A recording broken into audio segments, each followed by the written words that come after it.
O nosso curso aqui é um curso que tem duração de 2 anos, ele é fruto da minha pesquisa de pós-doc, feita na Unicamp, no IEL, no Instituto de Estudos da Linguagem, sob orientação da professora Nina Leite. E o meu tema de pesquisa foi o real, simbólico e imaginário no ensino de Lacan. Quando eu comecei essa pesquisa, eu tinha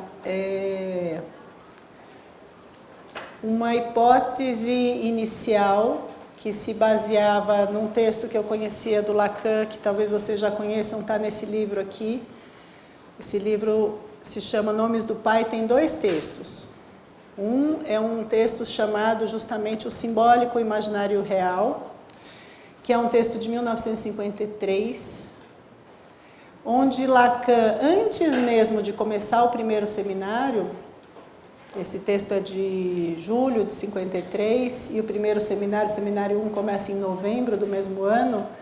Antes mesmo de começar o primeiro seminário, Lacan definia a realidade como feita de real, simbólico e imaginário. Ou seja, a realidade é real, simbólica e imaginariamente constituída. Essa definição é muito precoce no ensino do Lacan. Eu tinha isso como ponto de partida da minha pesquisa e tinha como ponto de chegada da pesquisa uma ideia que na época era bastante vaga de que ao final do ensino do Lacan ele trabalhava com a teoria dos nós, uma teoria matemática dos nós, e trabalhando com a teoria dos nós ele articulava o real, o simbólico e o imaginário. Então eu tinha essas 2 pontas que me faziam pensar que talvez esses 3 do Lacan tivessem presentes ao longo do ensino dele de ponta a ponta. Era só uma hipótese bastante ousada, porque ela não era a hipótese que circulava na época mais comum. Vocês devem conhecer outras hipóteses de trabalho em relação aos 3 do Lacan. E era uma hipótese que a pesquisa exigia bastante fôlego. Quando a gente começa uma pesquisa, a gente começa com muito entusiasmo e eu me propunha a ler todos os seminários do Lacan, achando que isso seria uma tarefa razoável de se fazer. Então, essa pesquisa levou 12 anos para ser concluída. Ela começou em 2007 e ela se concluiu no ano passado. O livro que eu sugeri que vocês lessem para hoje, que é esse livro aqui, ele parece que está esgotando na editora, a gente vai lançar uma 2ª edição dele. Ele é o resumo da minha pesquisa, foi o que eu entreguei como relatório final da última etapa da pesquisa. Então, a aula de hoje está baseada nele, por isso que eu pedi para que vocês lessem esse texto. Quem não teve a oportunidade de ler, seria interessante fazer essa leitura antes da gente começar esse caminho. E nesse resumo eu acabei trazendo algumas descobertas que eu fui fazendo ao longo da leitura dos seminários. Então eu queria dividir hoje com vocês essas descobertas, né, que me levaram a traçar um panorama do ensino do Lacan ao longo desses seminários todos. E aí eu queria falar um pouco de um recorte, uma leitura, que é a minha leitura que destacou esse tema nos seminários. Estou insistindo nessa ideia de leitura porque, como vocês bem sabem, Lacan é um autor aberto a leituras, como Freud é um autor aberto a leituras, né? Eu vou propor uma leitura que não é nem a melhor, nem a correta, nem a verdadeira, é apenas uma leitura, vocês encontrarão outras. Mas a gente vai seguir aqui o passo a passo dessa leitura juntos. Então, a ideia é trabalhar a cada encontro com um seminário do Lacan. Então, a cada encontro eu vou dizer para vocês qual vai ser a leitura do próximo encontro. Já adianto que a leitura para o próximo encontro vai ser esse texto chamado Simbólico, Imaginário e Real, de 1953, que está nesse livrinho chamado Nomes do Pai. Quando a gente for trabalhar com os seminários, então a partir de abril, né, do encontro de abril, a gente começa o trabalho com o seminário 1. Eu vou passar para vocês alguns capítulos de cada seminário, para que vocês façam a leitura prévia desses capítulos e venham para a aula com essa leitura feita.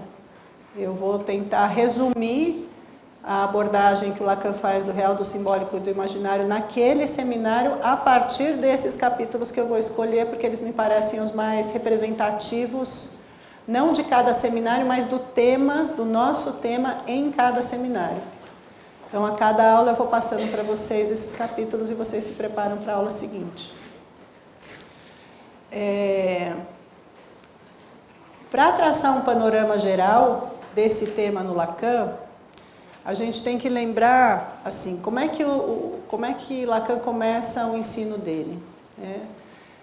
Num primeiro momento, um primeiro momento que eu estou considerando o Seminário 1, aquele que oficialmente a gente conhece como Seminário 1, vocês já devem ter ouvido falar que tem outros 2 seminários que o Lacan deu antes do que ficou oficialmente conhecido como Seminário 1, porque ele trabalhou com o tema do Homem dos Lobos e o Homem dos Ratos, 1 ano para cada tema, então a gente pode considerar esses 2 como sendo seminários, embora eles não tenham o mesmo formato dos seminários seguintes, a partir do 1, acho que é por isso que o Lacan escolheu chamar de Seminário 1 o seminário de 53, 54. Quando ele começa o Seminário 1, ele tem uma preocupação grande com o registro do imaginário. Qual é a preocupação do Lacan com o imaginário? Ele era um psicanalista que estava no interior da IPA e ele considerava que os analistas da época estariam confundindo o eu com o sujeito do inconsciente. Ele achava que as análises estariam sendo conduzidas num sentido adaptativo, de reforço do eu. E ele considerava que isso se distanciava da descoberta freudiana do inconsciente. Então ele começa o primeiro seminário tentando mostrar para a gente o que é o eu. Então os primeiros textos do Lacan são textos, mesmo os textos que a gente encontra nos escritos, né, os textos sobre a agressividade, o estádio do espelho, o Lacan tem uma preocupação muito grande em definir o eu, o que é o eu para a psicanálise. Então ele vai retomar a teoria do narcisismo do Freud e vai retomar nesses 2 primeiros, especialmente no Seminário 1, no Seminário 2, a teoria do eu, que já era um texto que ele publica em 46, mas a primeira versão do texto dele é de 36, que é o texto O Estádio do Espelho como formador da função do eu em psicanálise. Ele retoma esse texto no Seminário 1, no Seminário 2, e ele vai fazer uma coisa ali, que é uma coisa que o Lacan faz bastante ao longo do ensino dele, que é fazer uso de outras ciências para servirem de suporte para aquilo que ele quer transmitir. Ele vai fazer isso a vida toda. Nesses primeiros seminários, como a preocupação dele é com o imaginário, ele vai recorrer às ciências que tratam do imaginário, em especial a etologia e a ótica. Então a gente tem nesses primeiros seminários, que eu estou chamando o primeiro, o segundo e em parte do terceiro, uma ênfase muito grande no imaginário e uma primeira teoria sobre o sujeito, que é a teoria do estádio do espelho, que ele vai retomar com o auxílio da ótica e vai montar aquilo que ele vai chamar de esquema óptico. Isso também é uma coisa que o Lacan vai fazer constantemente. A preocupação que ele tem com a transmissão vai fazer com que ele transforme certas teorias em esquemas, e o primeiro deles é esse esquema que ele chama de esquema óptico. Vamos trabalhar com ele no Seminário 1 e no Seminário 2. Então essa é a primeira teoria sobre a constituição do sujeito que aparece no Lacan, teoria sobre o estádio do espelho. lembrando que ele não chama de estágio com G, ele vai chamar de estádio com D, marcando que não se trata, quando a gente fala do sujeito do inconsciente, não se trata nem de desenvolvimento, nem de evolução, nem de fases, nem de etapas. O sujeito, para o Lacan, vai ser o efeito da inscrição do ser no campo da linguagem, e ele vai definir essa inscrição como lógica. Então, a gente vai pensar no tempo, a partir do Lacan, como um tempo lógico e não como um tempo cronológico. Também vamos trabalhar isso ao longo do curso. Então, a primeira teoria sobre a constituição do sujeito que aparece no Lacan é a teoria do estádio do espelho, e uma teoria que dá ênfase para o imaginário. ênfase não quer dizer que o simbólico e o real tenham ficado de fora. O que a gente vai ver aqui é que, embora Lacan comece dando muito destaque para o imaginário, ele sempre vai fazer o imaginário conversar com o simbólico e conversar com o real. E a gente vai ver isso na teoria do espelho, como no estádio do espelho é possível localizar, né, o eu como uma instância que ele vai dizer que é essencialmente imaginária, porque ele traz para a gente a ilusão de totalidade, uma ilusão que ele vai dizer que é alienante, é fruto da alienação à linguagem, ao significante. Mas o destaque é no imaginário. A gente vai ver que o real e o simbólico têm um lugar no esquema óptico. Depois desses primeiros seminários, 1, 2 e em parte do seminário 3, Lacan começa a se dedicar ao simbólico. Então, principalmente a partir do seminário 4, a gente vai acompanhar um intenso trabalho do Lacan, que já tinha explicado para a gente o que é o eu e já tinha tentado dizer para a gente que a análise não deveria se pautar no eu, e sim no sujeito do inconsciente. E nesses outros seminários, especialmente a partir do 4, ele vai começar a tentar dizer para a gente o que é o sujeito do inconsciente, né, o que é a análise, como é que ela funciona, e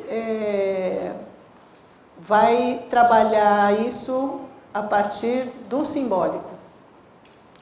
Então, do seminário 4, parte do 3 já, mas principalmente a partir do 4, até o seminário 8, a gente vai ver o Lacan dar destaque ao simbólico.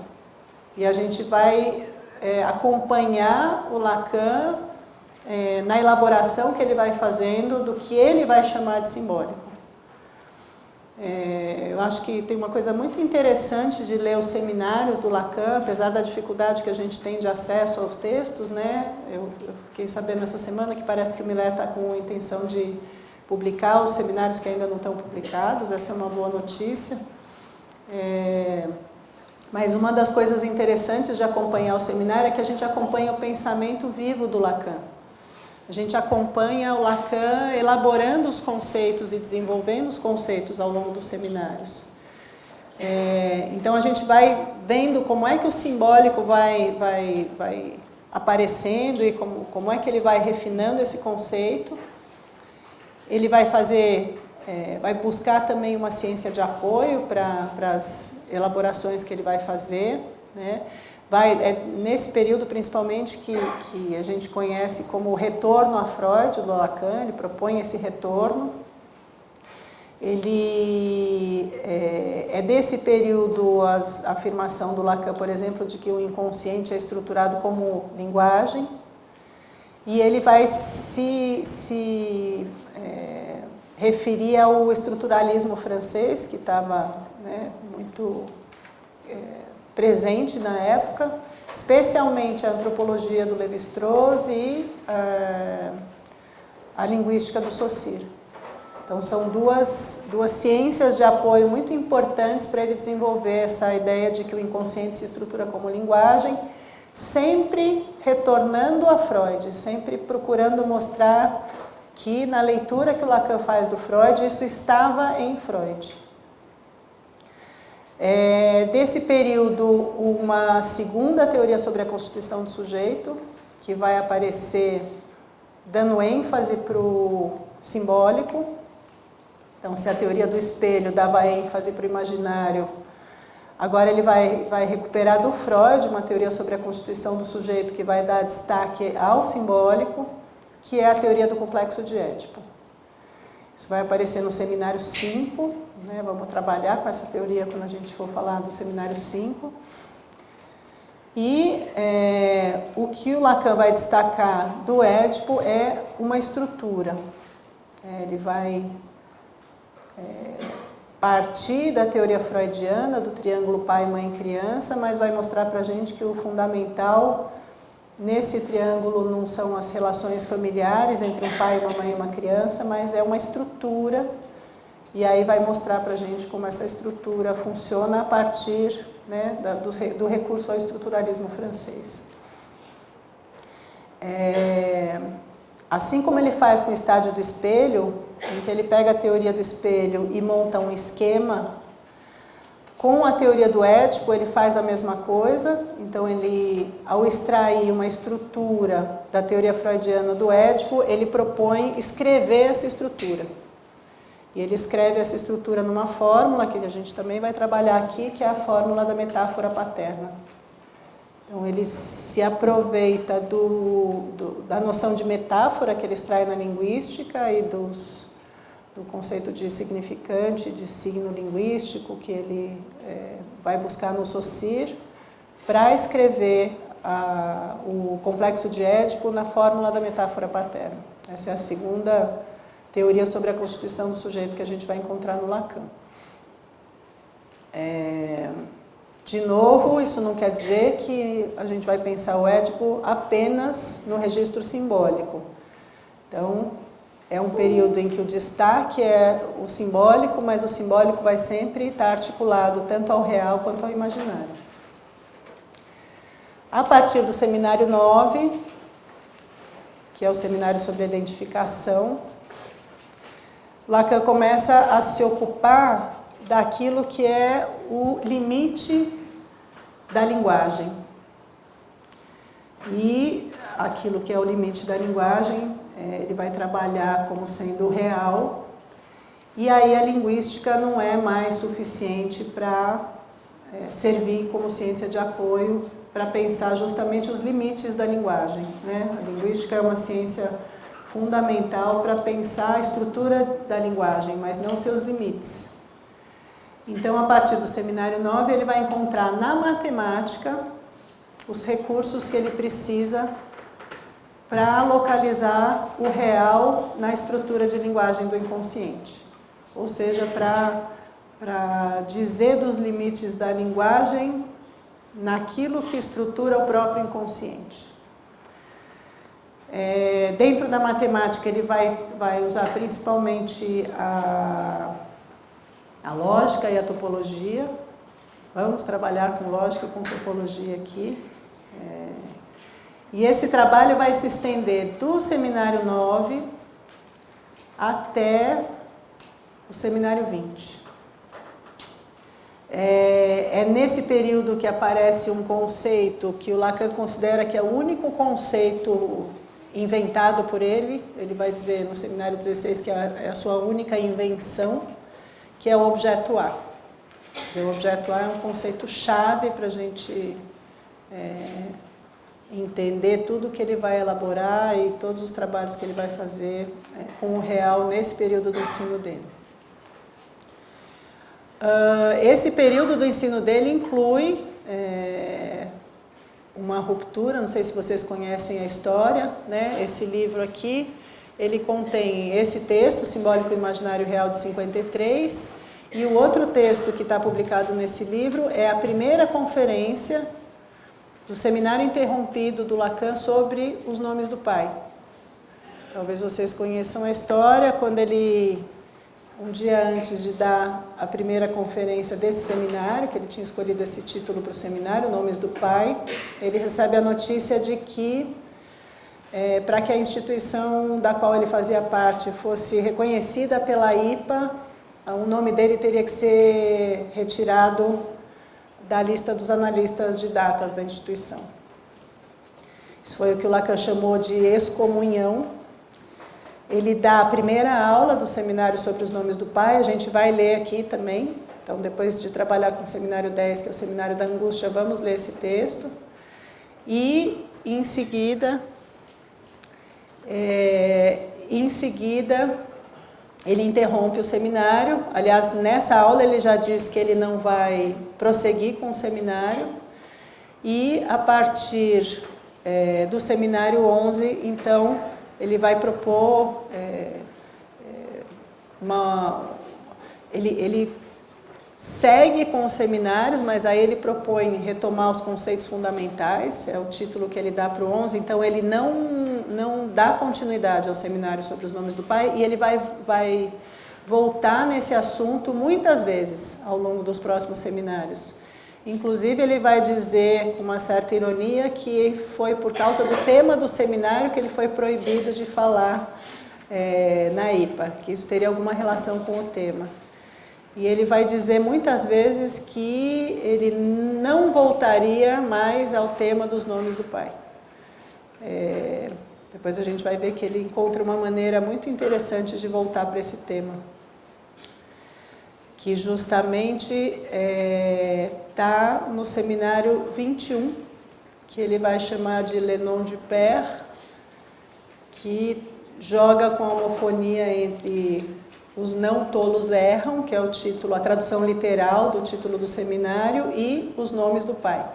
Então, ele começa a brincar com os títulos dos seminários, ele já faz isso com o seminário 20, Encore, que é ainda, né, ou mais ainda, eu acho que foi traduzido assim para o português, né, que é homofônico em francês a no corpo. Então, a partir do seminário 20, ele vai trabalhar com esse jogo de palavras. Vocês conhecem o jogo de palavras? O 23, RSI, é homofônico a hérésie, é uma brincadeira com hérésie, que é heresia em francês.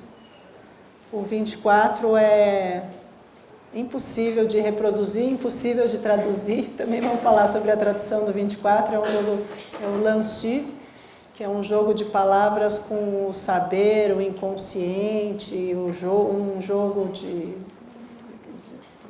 tem uma série de brincadeiras aí da homofonia do Lacan.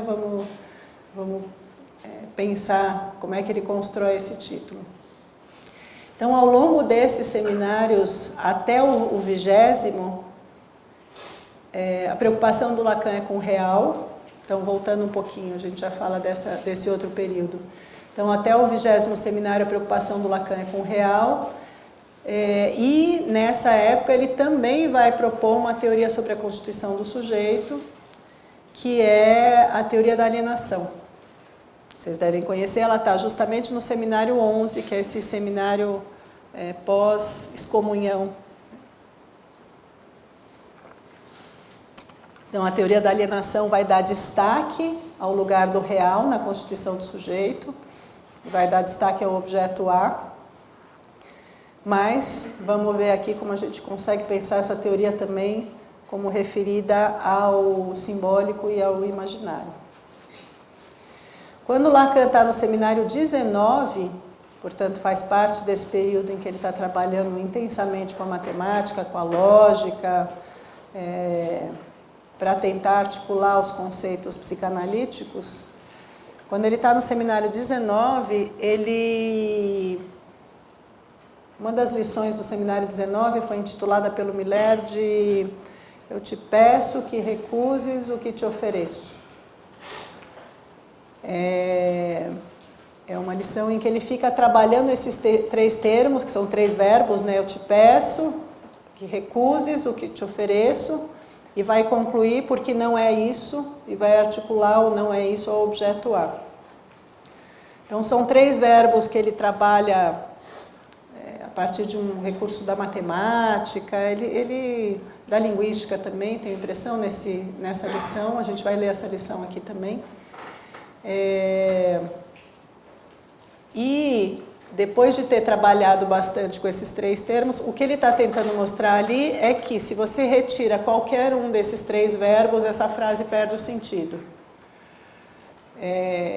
Então ele comenta que alguém teria dito para ele que tem uma figura muito interessante para pensar esse efeito de que quando você retira um, os outros dois ficam perdidos, que é justamente o nó borromiano.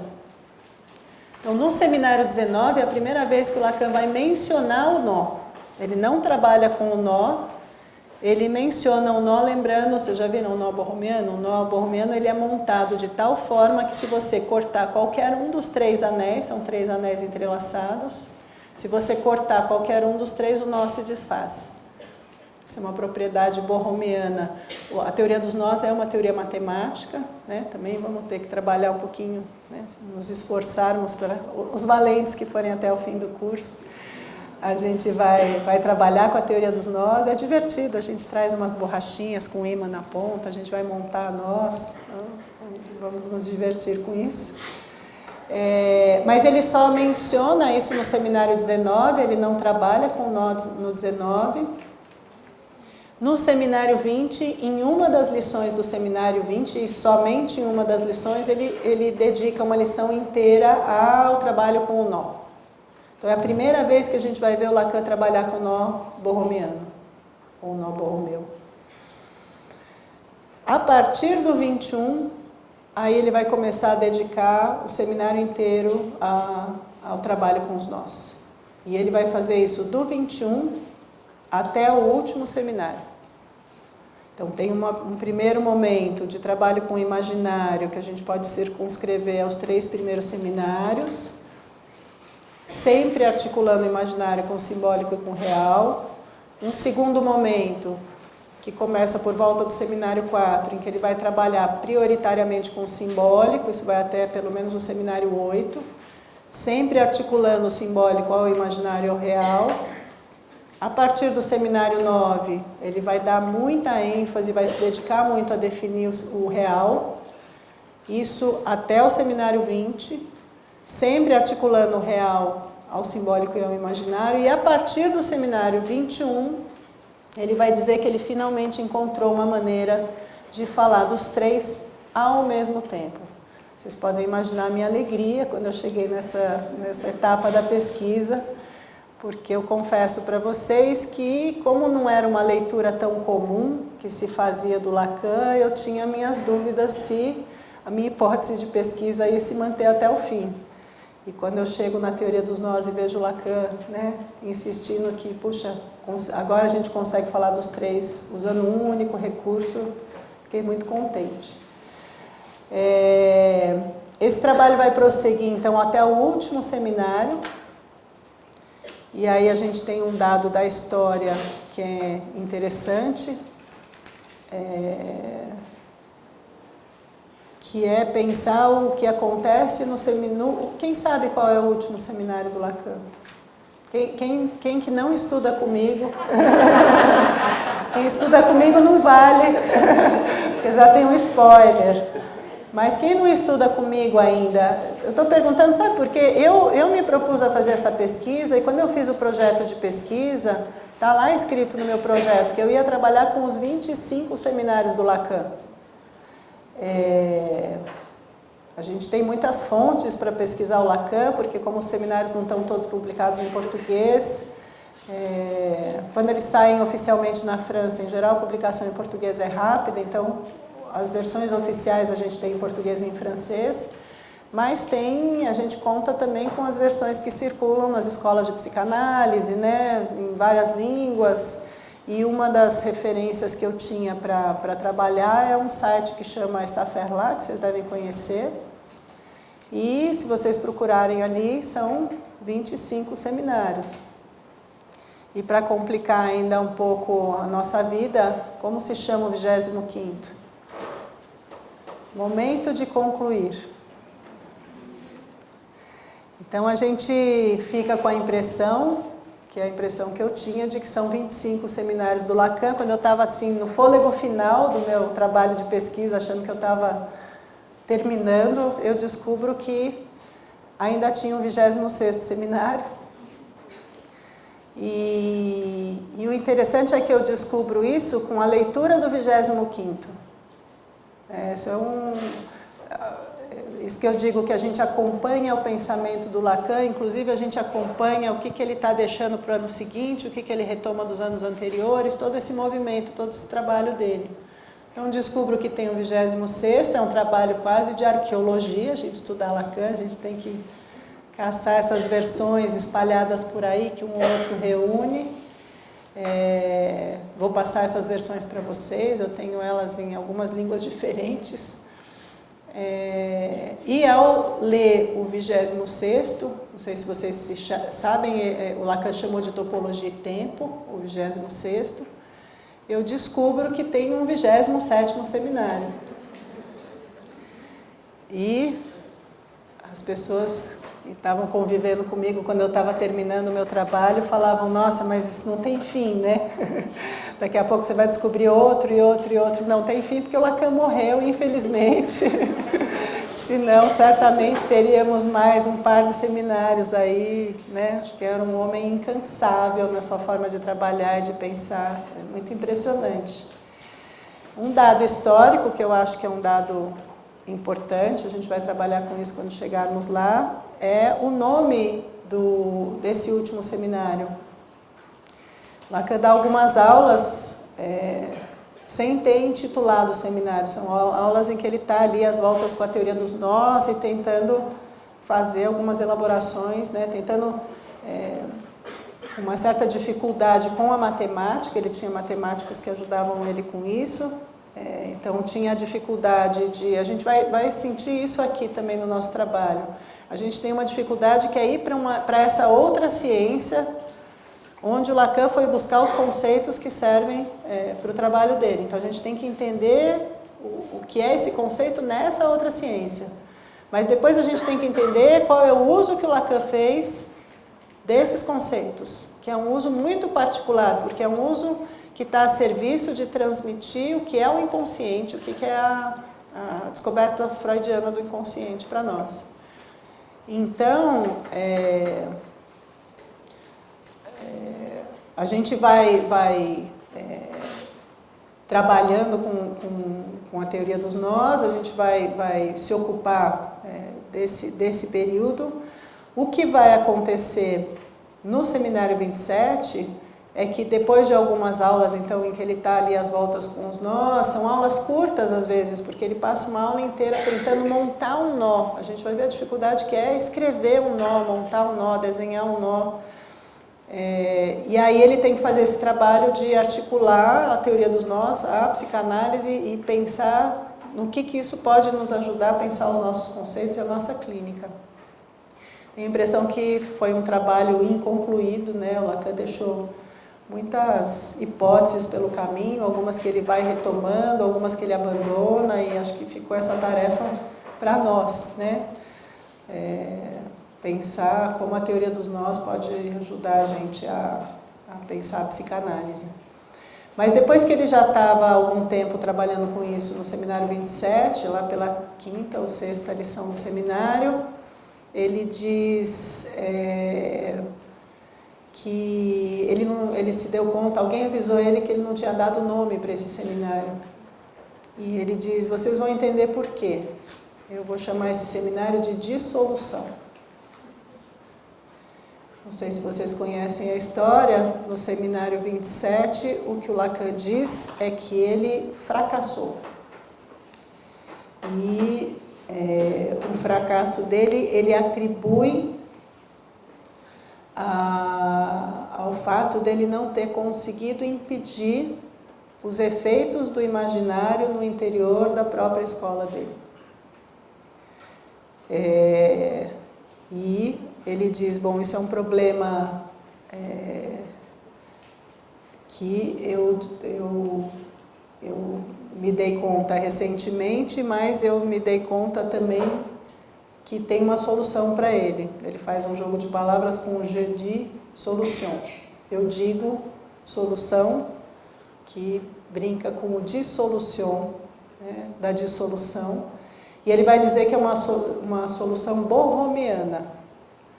Ele vai articular isso justamente com a teoria dos nós, vai dizer que o que o Freud deixou para os dele foi o ego, o id e o superego, e o que ele deixa para os dele são o real, simbólico e imaginário. Ele vai chamar de heresia lacaniana, modestamente comparando-se ao Joyce. Ele chama o Joyce no Seminário 23 de herético, e ele vai dizer que a heresia tem a ver com a forma por onde se toma a verdade, e que o RSI são uma maneira como ele tomou a verdade, por isso ele é um herético como Joyce. E ele vai dizer que a solução é uma solução borromeana, porque se ele sai, a escola se dissolve. Ele aproveita o tema dos nós para propor a dissolução, que vocês podem imaginar o efeito que ela causou na época, dentro da escola do Lacan, né? Quem leu meu livro sabe os desdobramentos, inclusive os analistas dizendo: Lacan, não faça isso, né? Ele teve que apelar para juristas para conseguir fazer isso e dissolver a escola. Então vocês vão sentir no trabalho que a gente vai fazer aqui desde o começo a importância do registro imaginário como aquele registro que o Lacan vai atribuir as dificuldades, né, e os problemas tanto para a clínica como para o entendimento dos conceitos, como para as relações dentro das instituições. E ao final ele vai propor essa dissolução da escola, mas ele não vai dizer que fracassou em relação à transmissão e ao ensino, porque o que ele propõe é que quem quiser seguir com ele, que ele vai fundar um campo, que ele chama de campo freudiano, não mais uma escola. E aí propõe algumas coisas interessantes, que se trabalha em cartel, e nessa época ele aceita um convite para ir para a Venezuela, para Caracas. É isso, o Lacan trabalhou até o último fôlego mesmo. Imaginem o que era ir para Caracas, na Venezuela, aos 80 anos de idade, de Paris para lá, na década de... no ano de 79 e 80, imagino que era isso, né? E ele vai porque ele diz que quer saber, ele diz, andam dizendo que tem lacanianos por lá, né? E ele quer saber, uma coisa importante da gente pensar, o que é que se transmite quando a figura dele não se faz de tela ao que ele ensina, né? Vocês sabem como eram os seminários do Lacan, aquele mundo de gente, e, né, tem um tanto da figura do Lacan, de um certo encantamento pela figura do Lacan, mas ele considerava que alguma coisa tinha acontecido na Venezuela, que o que se transmitiu do ensino dele se transmitiu a partir dos escritos dele, que então ele ia para lá para saber o que é que se transmite a partir dos escritos. E aí tem um texto maravilhoso do Lacan, que também está no meu livro, que é a Conferência de Caracas, é um dos últimos textos, na qual ele vai trazer essa informação para a gente de que o que ele deixa para nós, para que a gente possa se orientar na teoria e na clínica, são o real, o simbólico e o imaginário. Vocês podem imaginar a minha alegria quando eu terminei a leitura, e ele mesmo faz referência ao texto de 53, o simbólico, imaginário e real. Ele diz, já faz muito tempo que eu falo, né, desses três. Então, assim, o que eu pretendo mostrar para vocês ao longo desses 2 anos é não só esse percurso pelo Lacan e destacando esses 3 em cada um dos seminários do Lacan, mas uma coisa que foi, para mim, o efeito da minha pesquisa, é o que eu tenho pensado. Rinaldo Voltolini fez esse comentário no lançamento do livro que eu fiz ali na Faculdade de Educação, que esses 3, eles são uma chave de leitura para o Lacan, né? Eu chamei eles por sugestão de um colega lá do Uruguai, de Montevidéu, chamado Guillermo Milan. Ele tinha sugerido um eixo epistemológico do ensino de Lacan, né? Ou seja, eu tenho a impressão, né, com esses anos de clínica e de estudo da teoria, que de fato, quando a gente tem o recurso do real, do simbólico, do imaginário, para pensar a clínica e para pensar os conceitos, a gente tem uma condição de lidar com os conceitos que é muito importante, né? Então, a proposta do curso é essa, a proposta do curso é mostrar para vocês, né, essa minha descoberta, que é uma leitura, né, que é uma leitura que põe em destaque esses três, mas que acho que o Lacan ficaria contente com essa leitura. No final, eu acho que ela se presta justamente a evitar os mal-entendidos, né, que a gente sabe que são mal-entendidos aos quais toda a teoria está sujeita, né? Os mal-entendidos na clínica, na interpretação dos conceitos. Se a gente puder operar com esses três, a gente vai ver que isso é de uma utilidade clínica impressionante, uma potência clínica. Então, estamos aí para esse trabalho, né? Conto com vocês.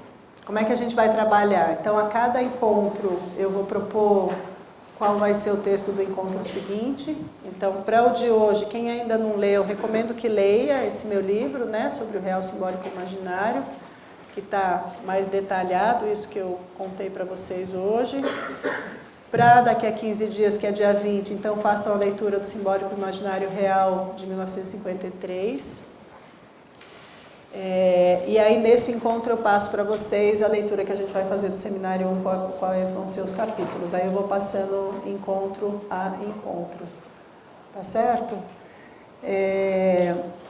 Os encontros vão ser quinzenais. A gente, né, devido ao grande número de pessoas interessadas no curso, a gente vai tentar ver se a gente encontra um auditório maior. Eu devo divulgar no meu Instagram notícias sobre o curso. Como vocês são muitos, não tenho condição de mandar WhatsApps ou e-mails para vocês. E vou divulgar no Instagram que essas vagas vão ser destinadas para quem já se inscreveu. Então, a gente não vai abrir mais vagas, né? Quem se interessou pelo curso, então vocês que já estão aqui, mais as pessoas que não conseguiram entrar hoje, incluindo as que me mandaram e-mails, a gente vai ver se a gente consegue um espaço que a gente possa acolher todo mundo. E aí eu divulgo pelo meu Instagram, michele.roman.faria, vocês acompanham por lá. E aí, a cada aula eu vou divulgando qual é a leitura para a aula seguinte. Tá bom? Elas são quinzenais, se vocês quiserem se organizar com as datas, elas vão sendo quinzenais, eu olhei na agenda hoje, até o dia 1º de maio. Dia 1º de maio é um feriado que cairia numa sexta que seria da nossa quinzena. Então, a partir do 1º de maio, a gente salta para a semana seguinte. Então, ao invés de se encontrar no feriado, a gente se encontra no dia 8, que é a sexta seguinte. E a partir do dia 8, a gente continua contando quinzenalmente.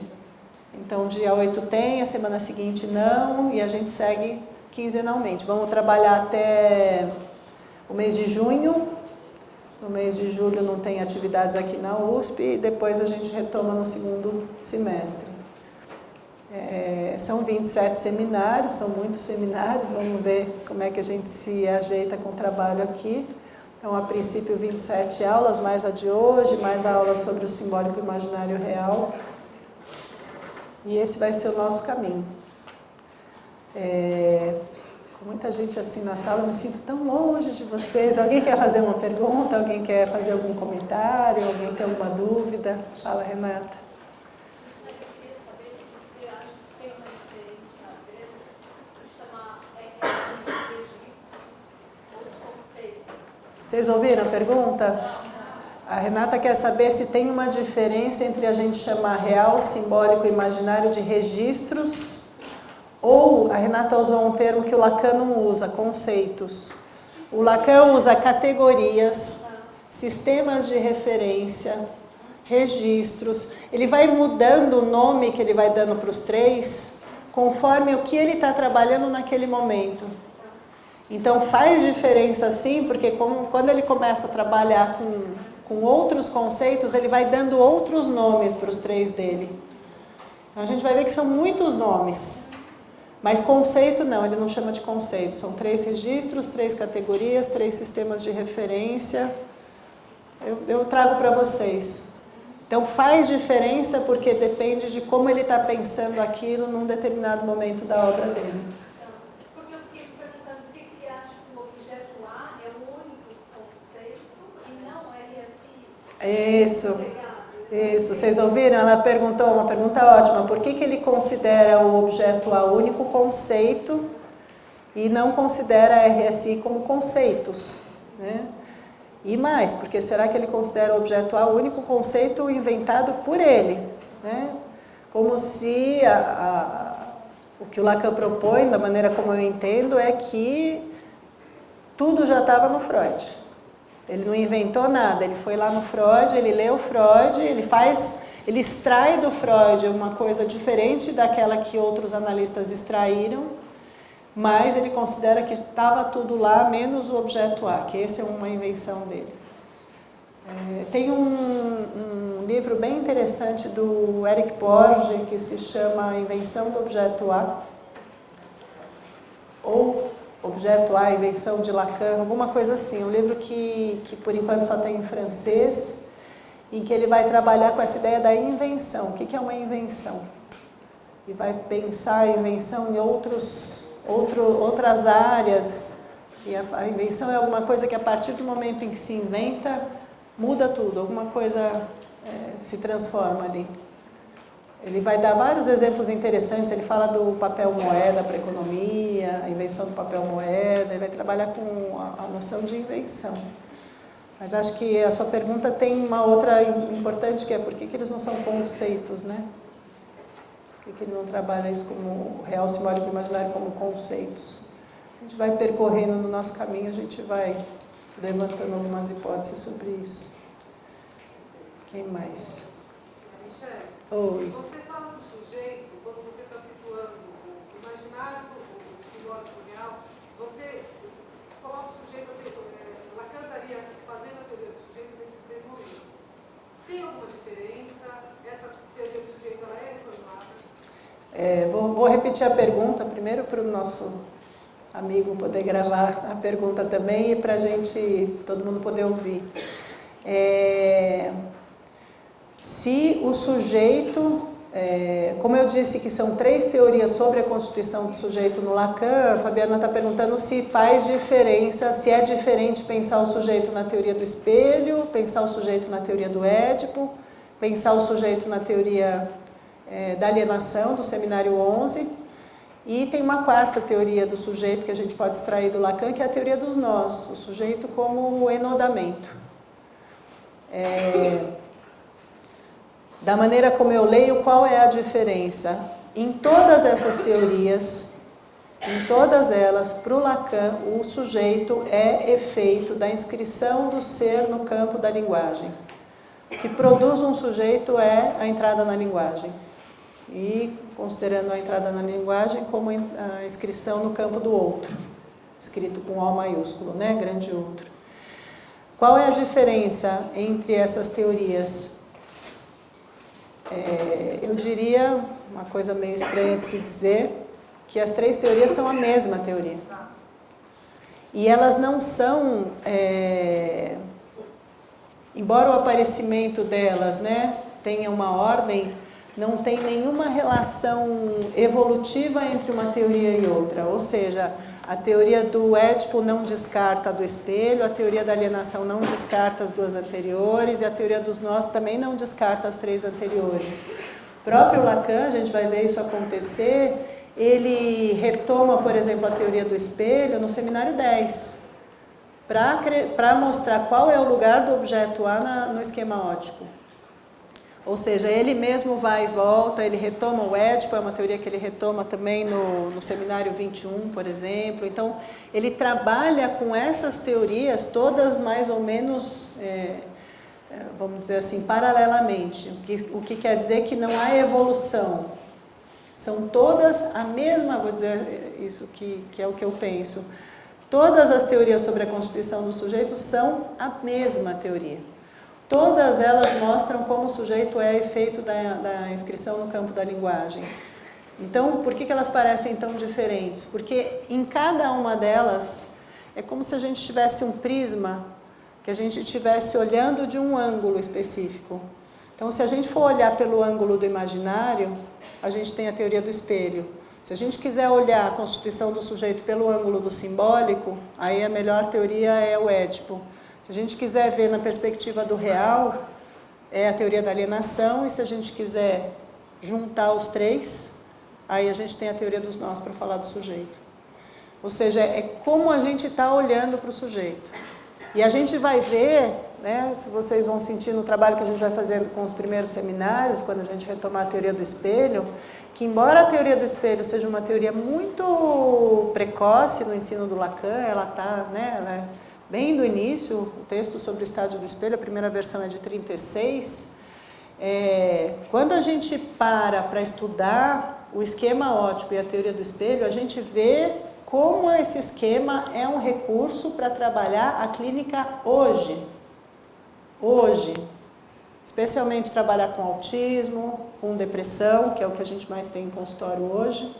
Então, nenhuma dessas teorias sobre a constituição do sujeito são teorias que se aplicam diretamente à clínica. O Lacan sempre disse isso, são hipóteses teóricas de como é que o sujeito se torna aquilo que ele é. Então, essas teorias não são aplicáveis diretamente à clínica.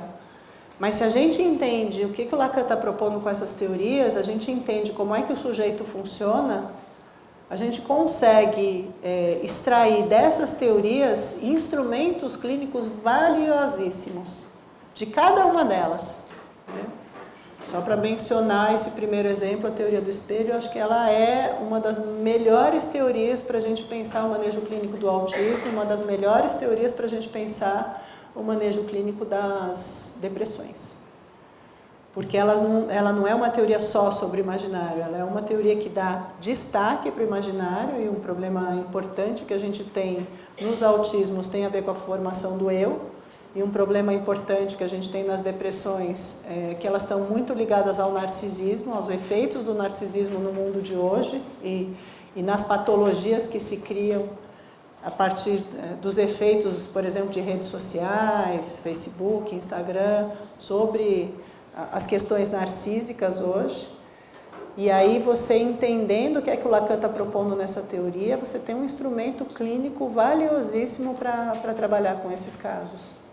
Vocês percebem o que eu estou propondo? Não tem, do meu ponto de vista, nenhuma evolução teórica. O Lacan não abandona uma coisa e diz, agora não é mais isso, não é mais a teoria do espelho, agora é o Édipo, agora não é mais o Édipo, agora é alienação, agora vamos abandonar tudo que veio antes, vamos para a teoria dos nós. Da maneira como eu leio, o Lacan nunca fez isso, pelo contrário, né, quando ele publica os escritos, já em 66, ele publica textos lá no início e ele não se cansa de dizer, leiam os meus escritos, né, eu falava disso em tal ano, leiam a significação do falo, por exemplo, quando ele está trabalhando com o seminário 20. Né? Então, essa conversa entre os textos e entre as teorias, ela é uma conversa constante no Lacan, que é uma conversa muito difícil da gente entender, porque os conceitos eles são muito complexos, eles exigem muito da gente. E vocês vão ver como, quando a gente tem real, simbólico e imaginário como um recurso, a gente consegue, inclusive, entender essas conversas. Como é que uma teoria conversa com a outra e como é que isso tudo conversa com a clínica. Então, na minha leitura, todas as teorias sobre a constituição do sujeito no Lacan são a mesma teoria. Só são ângulos diferentes que dão destaque ou ao real, ou ao simbólico, ou ao imaginário, e finalmente aos três na teoria dos nós. O que mais? Diga. No seu livro, uma coisa que me chamou a atenção na bibliografia é que o único texto que você abordou da Melanie Klein é a importância da formação dos símbolos no desenvolvimento do ego, que é o caso de Sim. Né, que a Klein ela vai falar de uma prematuração do ego para lidar com o sadismo da criança. a dificuldade de acesso ao simbolismo, ela vai propor ao final, uma criação do que se pensava a esquizofrenia. Isso. Assim, minha pergunta é um pouco, aí passa pelo acesso ao simbólico, fala do sadismo, né, fala do ego. Então, assim, queria saber se durante o curso, o percurso, assim, você pretende abordar alguma coisa sobre isso, posto que o cenário é uma crítica a Klein. Sim. Como é que você chama? Alexandre. Alexandre. Vocês ouviram a pergunta do Alexandre? Não, né? É uma pergunta um pouco longa, eu vou tentar resumir. O Alexandre estava dizendo que o que chamou a atenção na leitura do meu livro foi que o único texto que não é do Lacan, é o único texto que não é do Lacan que está citado? É o único texto da Klein. O único texto da Melanie Klein citado no meu livro é o texto sobre o caso Dick, né? A formação dos símbolos na criança, né? Como é que se chama esse texto da Melanie Klein? No desenvolvimento do ego. A importância da formação dos símbolos no desenvolvimento do ego. Um texto de 1930, que o Lacan retoma justamente no Seminário 1. Então, uma das leituras que a gente vai fazer quando a gente for ler o Seminário 1 é o texto da Melanie Klein, porque a gente vai ler no Seminário 1 justamente os capítulos em que o Lacan faz o comentário sobre o caso Dick. O que eu acho muito interessante do comentário do Lacan é que ele não vai fazer exatamente a crítica da Melanie Klein, embora o Lacan seja bastante ácido em alguns momentos para falar das intervenções dela, mas não é exatamente a crítica da Melanie Klein, mas ele diz que ele vai tomar aquele caso como um caso e vai se perguntar por que funcionou. Eu acho essa posição do Lacan em relação à clínica, que vem de uma outra teoria, muito interessante. Ele não está ali para dizer a Melanie Klein fez errado, a teoria dela está incorreta, embora em alguns momentos ele dê umas alfinetadas, mas ele está ali para dizer por que funciona, o que acontece nessa intervenção que essa criança que é, na época, diagnosticada como uma esquizofrenia precoce, né, uma demência precoce, porque a gente não tinha ainda o diagnóstico de autismo, que vai vir depois com o Kanner. Mas a pergunta do Lacan é como é que ela consegue que essa criança que não falava e que fazia um uso muito particular da linguagem, que é o uso que os autistas fazem, passe a falar. E uma das coisas que ele vai dizer é da ousadia da Melanie Klein de falar com esse menino e dos efeitos da palavra dela sobre esse menino. A gente vai trabalhar bastante isso, mesmo o que a Melanie Klein chama de símbolo, a gente vai sentir que é um pouco diferente do que o Lacan vai chamar de simbólico. Isso vai ser uma dificuldade enorme do nosso trabalho. O que o Lacan chama de simbólico não é exatamente o que as outras áreas chamam de simbólico. Na minha opinião, dos três, o simbólico, a gente pensa que o real é o mais difícil de entender, né? A gente vai ver que dos três, o simbólico é o que vai dar mais trabalho, porque ele está aberto aos maiores equívocos. Todas as teorias e todos os conceitos e todos os termos que se referem ao simbólico, eles estão na cultura, eles estão no senso comum. A gente fala de desejo, né? A gente diz que a gente tem desejo de tomar um café, e aí a gente vai ver que o que o Lacan chama de desejos, a gente pode escrever num grafo e é um pouco mais complexo do que a gente costuma chamar de desejo. E isso vale para o termo simbólico também. Então, o que a Melanie Klein chama de formação de símbolo e a maneira como ela vai entender o simbólico vai ser muito diferente da maneira como o Lacan vai propor. Ainda não no Seminário 1, que é um seminário do início, e o simbólico como estrutura vai aparecendo mais para frente, mas a gente vai conversando. Então, vamos retomar aí o caso Dick e vamos trabalhar com ele, junto com o Lacan, mas trabalhar com o que o Lacan fez com o caso Dick, né? Como é que ele está entendendo, não o que a Melanie Klein teorizou, como é que ele está entendendo os efeitos dessa clínica. Eu acho uma abordagem muito interessante, acho uma maneira muito respeitosa de você se ocupar da clínica, né, de um caso clínico, pensar, bom, a gente tem que pensar nesses efeitos. Mas aí ele vai pensar nesses efeitos com os recursos que são os nossos. Vai pensar a formação do eu a partir do estádio do espelho, e não da maneira como a Melanie Klein propõe. O que mais? Estamos com tempo? Olha, estamos com tempo. Eu me preocupei tanto em ser sucinta. Acabamos. O que mais? Mais algum comentário? Alguma crítica? Alguma dúvida?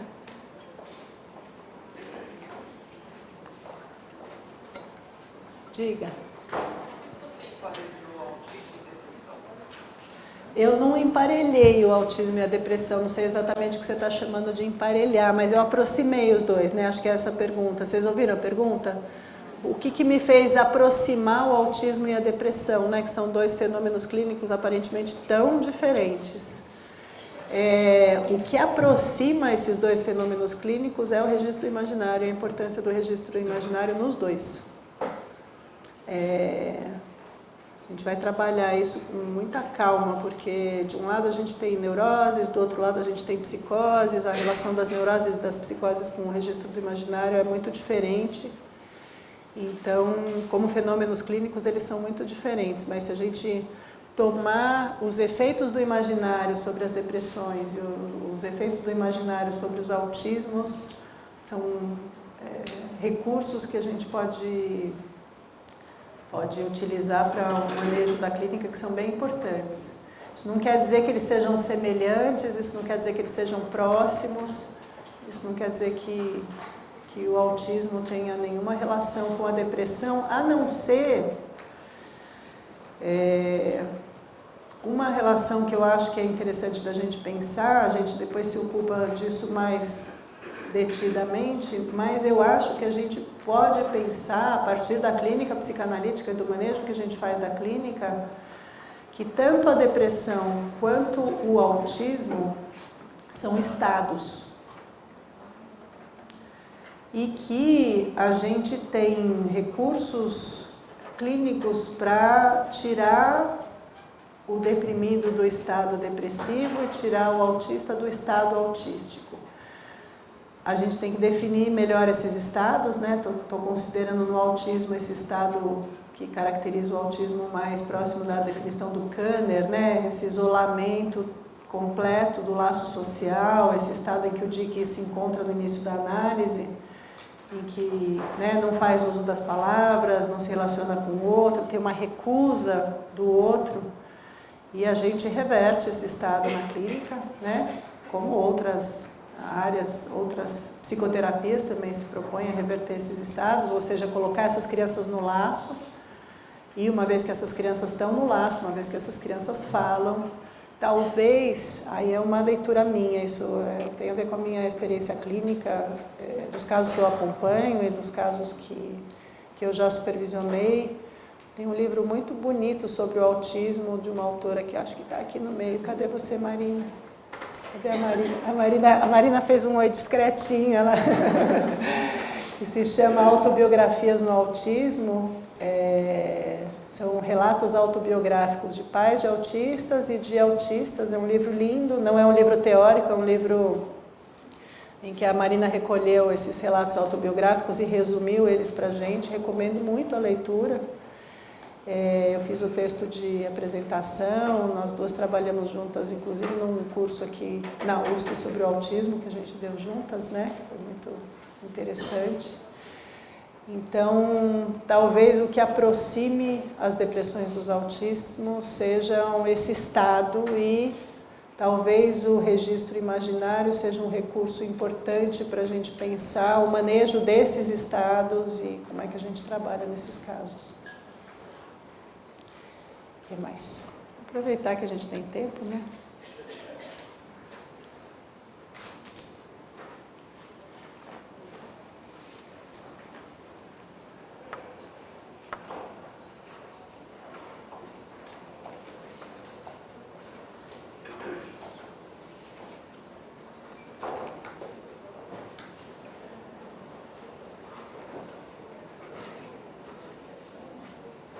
Diga.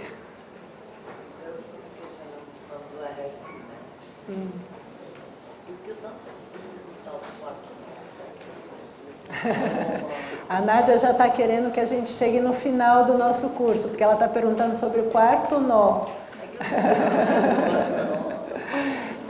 Vocês devem ter ouvido falar disso, né? O Lacan, quando trabalha com o nó borromeano, ele começa trabalhando com nó de 3.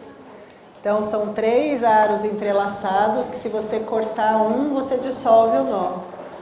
Depois ele vai vendo que você pode pôr outros aros nesse nó e que você tem condição de manter a propriedade borromeana. Ou seja, você põe um quarto, um quinto, um sexto aro e você tem a mesma propriedade de, se você cortar um deles, os outros se soltam.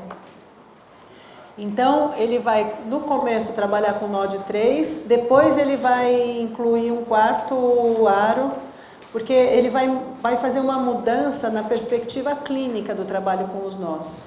No começo, ele vai pensar o sujeito como um nó, e vai pensar que esse rompimento, esse corte, quando você rompe um dos aros e tem a separação dos 3, isso seria o equivalente da loucura, né? Que o enlouquecimento teria a ver com essa separação dos 3. Depois ele vai pensar uma coisa um pouco diferente, ele vai dizer, bom, e se a gente partir de uma ideia de que os 3 a princípio estão soltos? E que talvez a gente tenha que pensar o sujeito pensando o que acontece para que os 3 permaneçam juntos. Percebe que é um outro raciocínio clínico. Então, ele vai usar um termo que é o sintoma com TH, para falar desse quarto aro. Esse é o trabalho que ele vai fazer no 23, que provavelmente no segundo semestre de 2021 a gente vai ter isso melhor esclarecido. Mas se você quiser pesquisar um pouco isso, o texto de referência é o Seminário 23, né? A teoria dos nós no Lacan é uma coisa muito impressionante, assim, porque o que acontece no final da obra do Lacan? Ele encontra uma maneira de juntar tudo o que veio antes, né? Existem muitas leituras do Lacan que propõem que ele vai abandonando certas coisas na medida em que os conceitos importantes vão acontecendo. Essa é uma leitura possível também, né? Como se houvessem rupturas no ensino. A impressão que eu tenho lendo a teoria dos nós no Lacan e trabalhando com esses textos do final que são dificílimos, porque a teoria dos nós ela traz uma dificuldade justamente de entender o que é um nó, de montar um nó, de como é que a gente trabalha com isso, e aí depois a gente teria que articular os nós com real, simbólico e imaginário. E o Lacan está considerando todo o trabalho que ele fez com real, simbólico e imaginário desde o início. Então, para a gente ter um mínimo domínio ali da teoria dos nós, a gente também precisa mais ou menos saber o que é que ele chamou de imaginário, o que é que ele chamou de simbólico, o que é que ele chamou de real. O que a gente vai ter nesse período são ideias do Lacan, que ele vem com uma ideia que se diz, nossa, que interessante, né? Então, o enlouquecimento é o rompimento de um dos aros do nó e os 3 se soltam. Essa é uma ideia interessante, mas tem outra ideia que é diferente dessa, que é, bom, mas o sujeito talvez sejam os 3 separados e é o que é que se faz para amarrar os 3. E aí ele chama de sintoma, mas ele também chama de complexo de Édipo.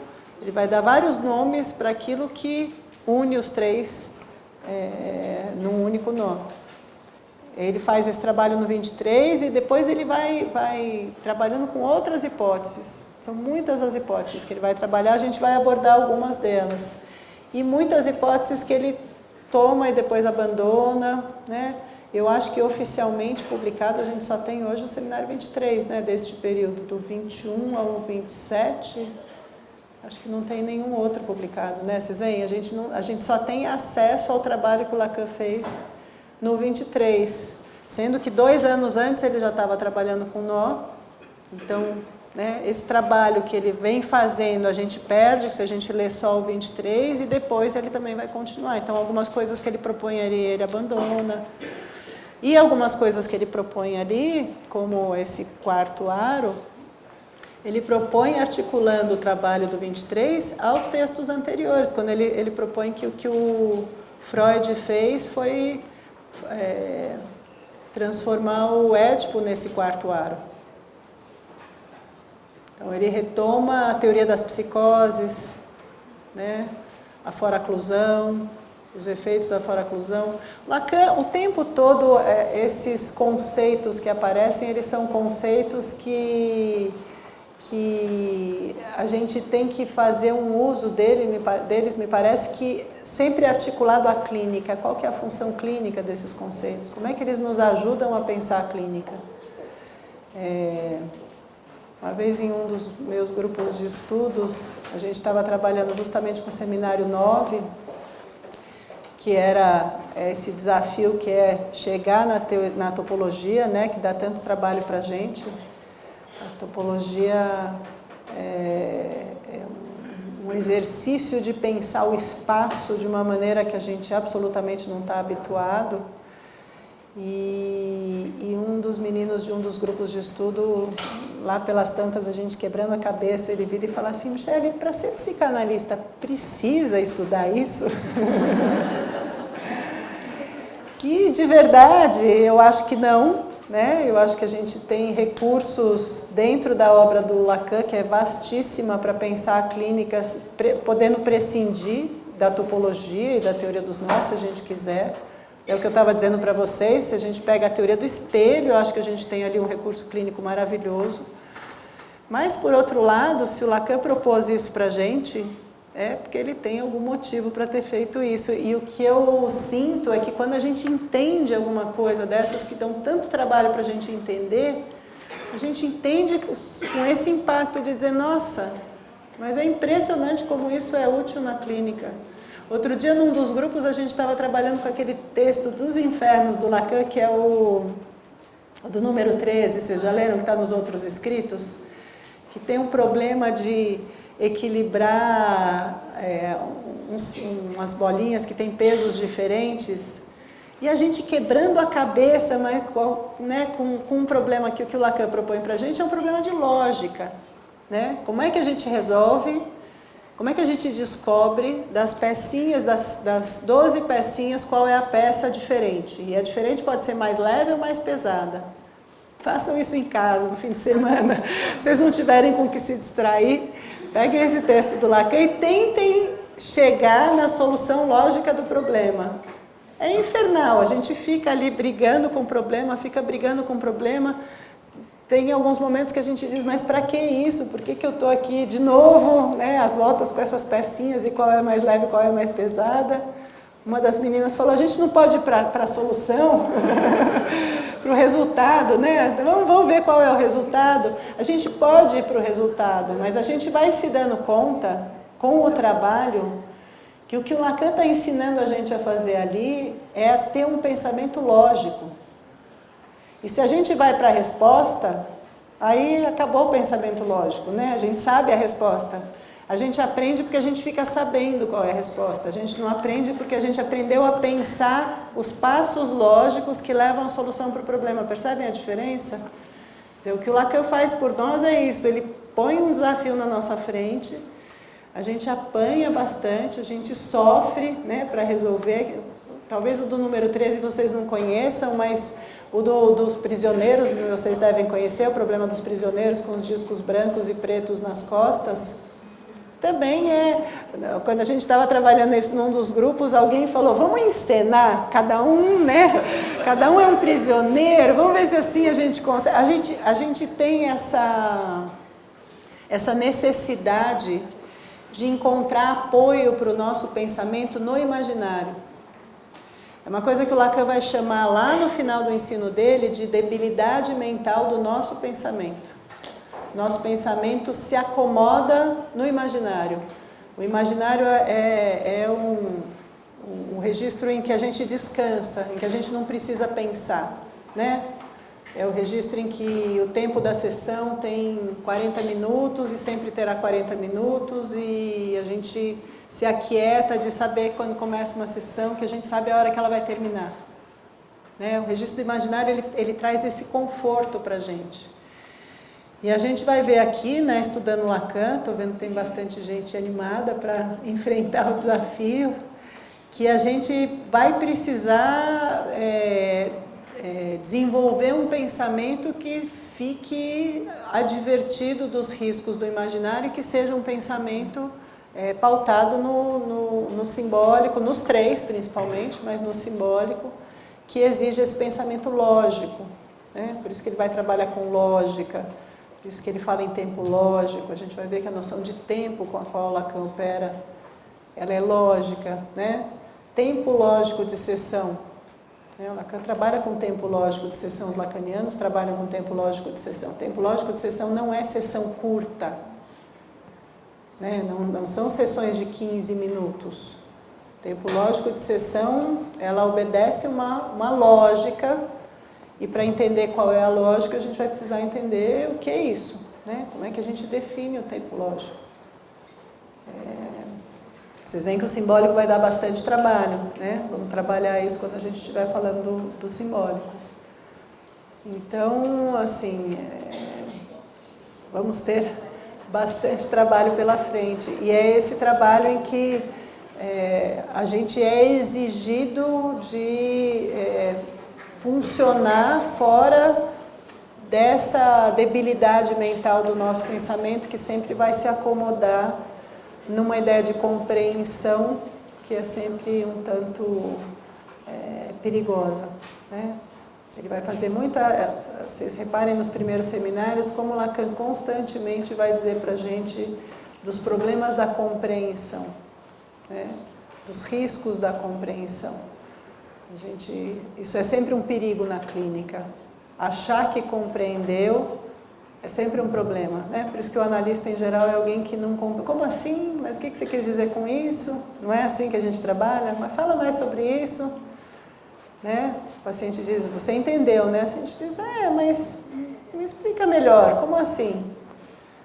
Porque a compreensão para o Lacan, ela tem a ver com o registro do imaginário, e ela é sempre um problema, ela sempre leva a gente para o que ele chama de muro da linguagem. A ideia de que as coisas têm uma consistência e que as coisas são. O registro da realidade que vai mais dar trabalho para a gente ao longo aqui desse nosso curso. A gente vai começar por ele, a gente vai começar pelo imaginário. É bom porque a gente já vai começar com a advertência do Lacan, cuidado com o imaginário, né? Cuidado com o imaginário, porque o imaginário traz para a gente a ilusão de compreensão, e isso é um problema quando a gente está lidando com os conceitos que são os nossos, né? Essa é a dificuldade do trabalho com os conceitos. Os conceitos, em geral, eles têm muita resistência a caberem nas palavras, né? E aí, quando a gente faz o conceito caber na palavra, tem alguma coisa que escapa e a gente vai estar sempre perseguindo aí, tentando entender a complexidade dos conceitos que são os nossos, né? Que é a complexidade. Lacan faz uma ironia num dos seminários dele, eu não lembro qual é. Ele brinca que estão dizendo que ele fala muito difícil e que ele fala para não ser compreendido. Ele diz, bom, isso é uma vantagem, pelo menos eu garanto que vocês não vão me compreender da maneira errada. Mas ele acaba dizendo que a dificuldade não tem tanto a ver com o estilo dele e mais a ver com o objeto do nosso estudo. O nosso objeto é o inconsciente, né? E trabalhar com o inconsciente é de uma complexidade que não é possível dizer o inconsciente e dar uma definição do inconsciente, né?